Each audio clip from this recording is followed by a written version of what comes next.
জীবনটা অনেক ছোট, কিন্তু জীবনের গল্পটা অনেক বড়।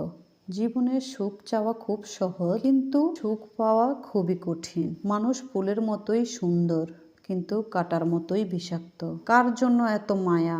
এই শহরে আপন বলতে শুধু নিজের ছায়া। গল্পটা তখনই সুন্দর ছিল, বয়সটা যখন অল্প ছিল। একটু আড়াল হলেই বোঝা যায় নিজের অস্তিত্ব অন্যের কাছে কতটা মূল্যহীন। অতিরিক্ত খুশি থাকা আর কষ্টে থাকা কখনোই কারো কাছে বলবেন না, কারণ খুশিতে নজর লাগায় আর কষ্টে মানুষ লবণ লাগায়। কারো ফিলিংস নিয়ে মজা নিও না, কারণ বিচ্ছেদের যন্ত্রণা মৃত্যুর যন্ত্রণা চেয়েও ভয়ঙ্কর। প্রয়োজনের চেয়ে অধিক গুরুত্ব দিলে কাছের টুকরো নিজেকে হীরা ভাবতে থাকে। প্রয়োজন ছাড়া কেউ কাউকে নেয় না খোঁজ। এই শহরে চেনা মানুষ অচেনা হয় রোজ। অর্থহীন পুরুষ আর সৌন্দর্যহীন নারী দুটোই কবিতাতে আর গল্পতে ভালো মানায়। পৃথিবীর সব থেকে দামি জিনিস হলো বিশ্বাস আর অপেক্ষা। না দেয় ভুলতে, না দেয় ভালো থাকতে। ভেঙে পড়ার কিছুই নেই, একা বাঁচতে শিখো। চিরদিন কেউ তোমার পাশে থাকবে না। প্রতিটা মানুষ সুখী তার নিজ নিজ কল্পনার জগতেই। হ্যালো এভরিওয়ান, আসসালামু আলাইকুম। সবাই কেমন আছেন? আশা করি অনেক ভালো আছেন। আল্লাহর অশেষ রহমতে আমিও খুব ভালো আছি। তাই আজকে চলে আসছি প্রতিদিনের মতো করে একটা বড় ভিডিও নিয়ে। আজকে চলে আসলাম, আমার ভিডিওটা আজকে হলো আমার বাসার যে মানি প্ল্যান্টগুলো আছে, আমি এগুলা কিভাবে রক্ষণাবেক্ষণ করি এবং কিভাবে এগুলার পরিচর্যা করি, সেটাই আজকে আপনাদের সাথে আমি শেয়ার করতে চলে আসলাম। আমি এগুলোতে প্রতি এক সপ্তাহ পর পর এগুলোকে ভালোভাবে বেসিংয়ে নিয়ে এসে সুন্দর করে, এই যে দেখেন আমি ধুইতেছি, এক একটা পাতা ধরে ধরে সুন্দর করে আমি ধুইতেছি। তারপরে আমি এগুলোকে পানি চেঞ্জ করে নিলাম। আপনারা দেখলেন সুন্দর করে আগের যে পানি ছিল ওগুলো ফেলে দিয়েছি। ওগুলো ফেলে দিয়ে সুন্দর করে আবার নতুন পানি নিয়ে নিলাম। এই যে এক একটা করে বোতলগুলো আমি সুন্দর করে এগুলো আমি বোতলের ভিতরে বা যে কোনো কৌটার ভিতরে গাছগুলো লাগাই। আমার খুব ভালো লাগে এই মানি প্লান্ট গাছগুলো ঘরে লাগাতে। আমার মতো কে কেরম গাছ প্রেমী আছেন, গাছ ভালোবাসেন, গাছ লাগাতে ভালোবাসেন, আমাকে একটু কমেন্ট করে অবশ্যই বলবেন। আমার তো খুবই ভালো লাগে। পানি দেওয়া যে গাছগুলো ছিল ওই গাছগুলো আমি সুন্দর করে প্রথমে পানি চেঞ্জ করে নিয়েছি। পাথরগুলো ভিতরে পাথর দিয়ে রেখেছি, পাথর দিলে নাকি পানি ঠান্ডা থাকে, ভালো হয় গাছগুলো।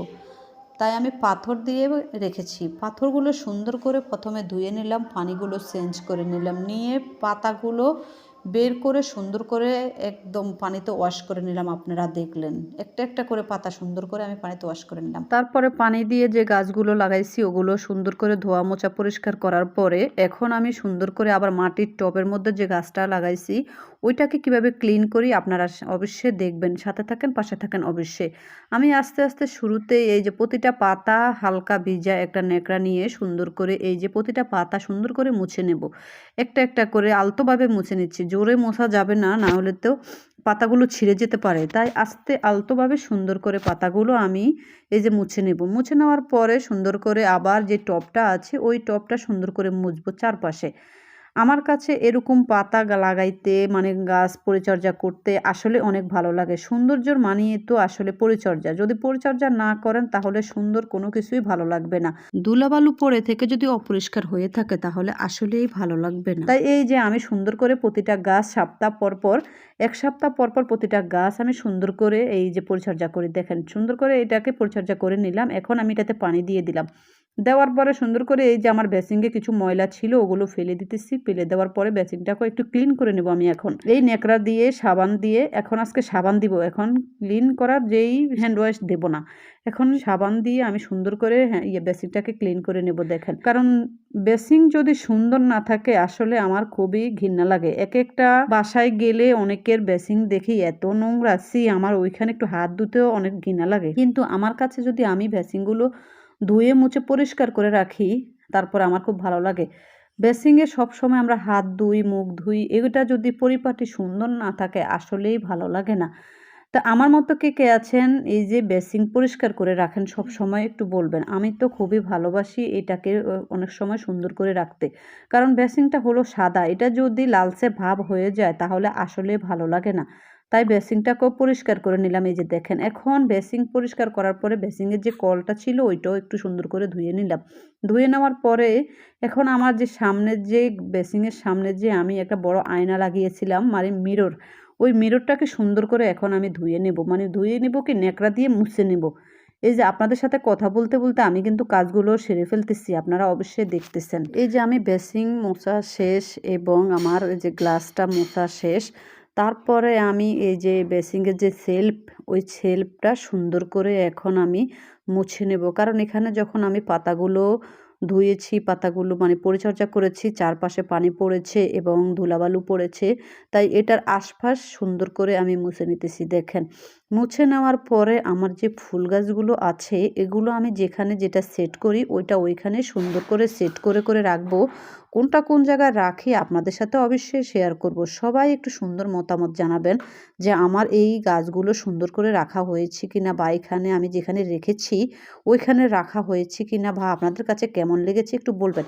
এটা আমি আমার মেয়ের এই যে পড়ার টেবিলের উপরে একটা গাছ লাগাইছি দেখেন এখানে। আরেকটা গাছ লাগাইছি মেয়ের ওই যে কসমেটিক রাখার একটা সুন্দর শোপিস আছে, ওই শোপিস বক্সের মধ্যে রেখেছি। আরেকটা গাছ লাগাইছি আমি আমার যে বেসিংয়ের পাশে যে সেলফ, ওই সেলফের মধ্যে রেখেছি আমি। এই যে মাটির দেওয়া যে টবটা, ওই টবটা এখানে রেখেছি। আমি তো সুন্দর করে আমি আমার মতো করে সাজিয়ে গুজিয়ে রেখেছি। আপনাদের কাছে কেমন লেগেছে অবশ্যই একটু কমেন্ট করে বলবেন। আমার গাছগুলো লাগানো কি ঠিকঠাক মতো হয়েছে কিনা, বা আমি যেখানে রেখেছি সুন্দর করে হয়েছে কিনা সবাই একটু কমেন্ট করে বলবেন। এবং আমার ভিডিওটা আজকে কেমন হয়েছে অবশ্যই বলবেন। আমার কাছে তো এভাবে সুন্দর করে সাজিয়ে গুছিয়ে ঘরের কাজ করতে খুবই ভালো লাগে। যে আপুরা আমার মতো ঘরের কাজ এভাবে ভালোবেসে করেন তাদের অবশ্যই সংসারের খুবই মনোযোগী। আমি জানি সংসার করতে তাদের অবশ্যই অনেক ভালো লাগে। ঠিক আছে, আজকের মতো বিদায় নিচ্ছি। সবাই ভালো থাকেন, সুস্থ থাকেন। আল্লাহ হাফেজ। পরবর্তী ভিডিওতে দেখা হবে।